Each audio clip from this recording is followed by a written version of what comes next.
मंशा ते छो था ॻाल्हायो? सर, उमरकोट शहर गुज़िरियल 15 सालनि जे अंदरि उमरकोट शहर जे अंदरि मंशा जेतिरो घर घर आम थी वई आहे। आऊं समझा थो त न माण्हुनि खे रस्तो मिलियो आहे, न नाली मिली आहे, न का ॿी सहूलियत मिली आहे, पर अल्हम्दुलिल्लाह पीपल्स पार्टी जी हुकूमत रही है लागी थी। ज़ाहिर है असीं उन्हनि खां शिकायत कंदासीं, ॿियो कंहिंसां शिकायत कंदासीं जो घर घर मंशात पहुची वई है। ऐं ॾुख जी ॻाल्हि इहो आहे त असांजा जेके घर जा जेके नंढा नंढा जेके ॿारड़ा आहिनि, माने 5-6 क्लास जा ॿारड़ा उहे ख़र्ची गॾु करे को वञी करे उतां खां को पौओ वठनि पिया, को बियर वठनि पिया, उहे शराब पीअनि पिया।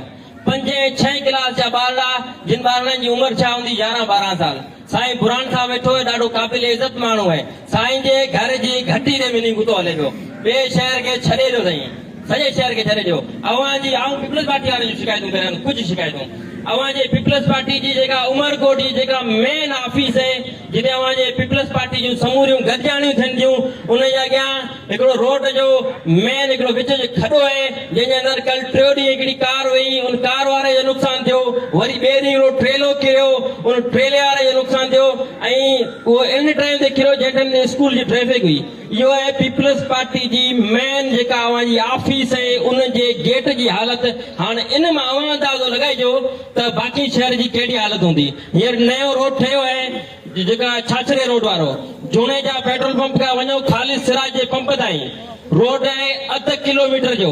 1/2 किलोमीटर ते रात मुगुणियान पूरा 9 ब्रेकर ठहियल नवे रोड ते, जेको नओं मेन रोड है, बाईपास जेको रोड है जितां मेन गाड़ी जो लंघे, उन ते ये ठहियल है 9 ब्रेकर 1/2 किलोमीटर। साईं छा माण्हू हाणे गुज़रे किथां? ऐं उहे ब्रेकर जंहिंते न का निशानी है, न का ॿी है, जेको अचे डज़ वञी किरे।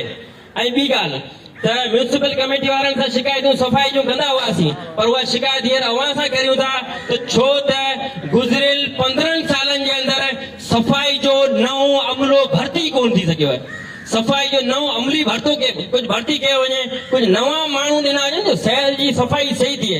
15 साल अॻु में ये 15-20 माण्हू सफ़ाई करण वारा, ऐं अञा ताईं उहे 15-20 माण्हू। ऐं जेकॾहिं मूंखे टाइम ॾियो त पोइ मूंसां गॾिजो, ऐं अव्हांखे हिन शहर जा 50 खां मथे अव्हांखे मिनी गुता ॾेखारींदुसि। शहर जी घटी घटी में जॻह जॻह ते शराब जो मिनी गुतो आहे।